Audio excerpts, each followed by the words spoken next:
If you need any Xbox or PlayStation codes or anything gaming related, check the referral links down in the description. They'll take you to g2a.com. They already have a discount on most of their goods already, and with the code CHES at checkout, you can get yourself an extra 3% off as well.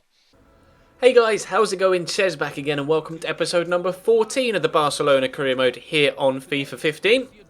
Today we start with the penultimate game in our Champions League group stage against Borussia Dortmund away from home. The group is particularly tight after 4 games. As you can see, we're level on points with Dortmund on 5. You've got Olympiacos on 4. And Anderlecht on top of the group with 6. So there's only 2 points separate first from bottom. So we could really do with a win here, to be completely honest, to give us the best possible chance of qualifying for the knockout rounds. Obviously, we drew 2-2 at home against Borussia Dortmund earlier on in the Champions League campaign, although albeit that one wasn't in the snow like this one is away from home. But we're starting with the more adventurous 4-3-3, the attacking 4-3-3. I tend to go with a 4-2-3-1 against more capable sides, shall we say, so far this season with Barcelona, but I am currently trying to expand my horizons, so to speak, and actually play a little bit more offensively against the better sides to perhaps, maybe offense is a best form of defense, etc. But we give away a weird penalty here after just 4 minutes. Matteo Di Cilio doesn't do anything. It's Shinji Kagawa that just kind of stumbles as he's trying to go for a header. He misses the header and then touches Matteo Di Cilio.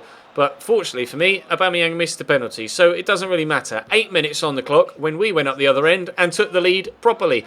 It was actually, of course, Jerome Boateng there with the header, so he kind of knew what to expect from Borussia Dortmund, having obviously spent so many years with Bayern Munich prior to joining us, and that is an extremely powerful header. Down into the ground, rises well above the man with him. I'm not too sure where Mats Hummels was during that particular corner or that particular set piece, but he should have been marking Jerome Boateng because he's by far the strongest player that we've got aerially for situations like that. Pedro, though, is playing for them. I am not playing Marco Reus in this one. Obviously, we used Pedro as part of the deal to bring Reus in, and Reus did play it against Dortmund last time around when we played them at the Camp Nou, but this time I'm actually not playing him. We've got Iniesta at Cam with obviously Neymar left, Messi on the right, and I think I went with Lacazette up top for this one, considering obviously that Lacazette almost single-handedly brought us back into a couple of games in the last episode. So I kept faith with him after he was, obviously in good form. Unfortunately, though,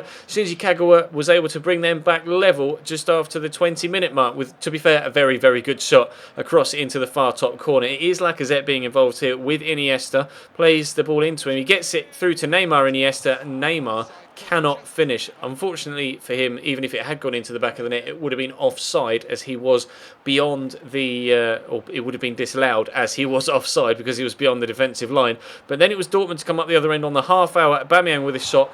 Pretty tame, to be completely honest. Expecting more from Aubameyang. He's the sort of player that on Ultimate Team always destroys you, but when in the hands of the CPU, they're not quite as sweaty with him, and he doesn't score as many goals. Pedro, though, here involved getting it down the right-hand side to his right back, Lucas Piszczek, who turns inside quite nicely. Into Kagawa has the shot, and I don't know what happened there. The defender seemed to slip, and then got in the way as Ter Stegen went down to pick the ball up. Then Ter Stegen decided it would be a great idea to do a roly-poly rather than try and pick the ball up, and it squirmed free to Aubameyang. The defender slips, Ter Stegen just does a roly-poly in the middle of the 6-yard box, and then the ball squirms free to Aubameyang, and it's 2-1 to Dortmund. Brilliant. Exactly what we needed at that stage of the game before half-time. And heading into the second half, 2-1 down when we really need a win to almost guarantee ourselves progression through to the knockout stages of the Champions League. Thank you for doing that to Stegen and defender. I really appreciate that. So we need to now get ourselves back on level terms, let alone back in front like it was after Shinji Kagawa scored for Dortmund. Big switch here to Kagawa, and he actually hits that very well indeed. But fortunately, the goalkeeper this time around is on hand to make a decent save rather than just roll around on the floor like an animal. But Alex Vidal is going to cut down the right-hand side here. Going to use De Cilio to hopefully open things up a little bit down the right-hand side. But it's actually a ball played over to Lacazette from Rakitic that ends up with a ball in the back of the net. 15 or 16 minutes or so into into the second half. Lovely volley, to be fair. Shinji Kagawa hit a really flush volley earlier on in the half, like we saw, and it was well saved by ter Stegen. This time, though, it was a little bit closer and a better angle for Alexander Lacazette, but he was able to get it under the keeper into the bottom corner. Unfortunately, though, this time around, well defended by the Dortmund backline, and Alex Vidal's follow-up effort was saved by their goalkeeper. They've got Salvatore Sirigu in goal, Borussia Dortmund. I believe he played in the first game against us as well. Don't know where Roman Weidenfeller is, but Salvatore Sirigu, obviously, as far as I'm concerned, and in FIFA terms, stat-wise, a better keeper than Roman Weidenfeller, and on hand again to make another good save, this time from Raja Nangolan to stop us from going back in front. Iniesta, though, cutting down the right and then turning back inside to look for Neymar on the far side. Gets it under control well. Going to stand up Lucas Piszczek here and turn inside him really nicely. Then bursts inside the box. Goes for the shot, but it's well saved again, and it's almost going to go into the back of the net when it's cleared away by the defender on the line, and the goalkeeper fell off the pitch, but we weren't able to benefit from his slip. So unfortunately, another 2-2 draw against Borussia Dortmund. So the Champions League group is ridiculously close for when we go back to play Anderlecht in the final game.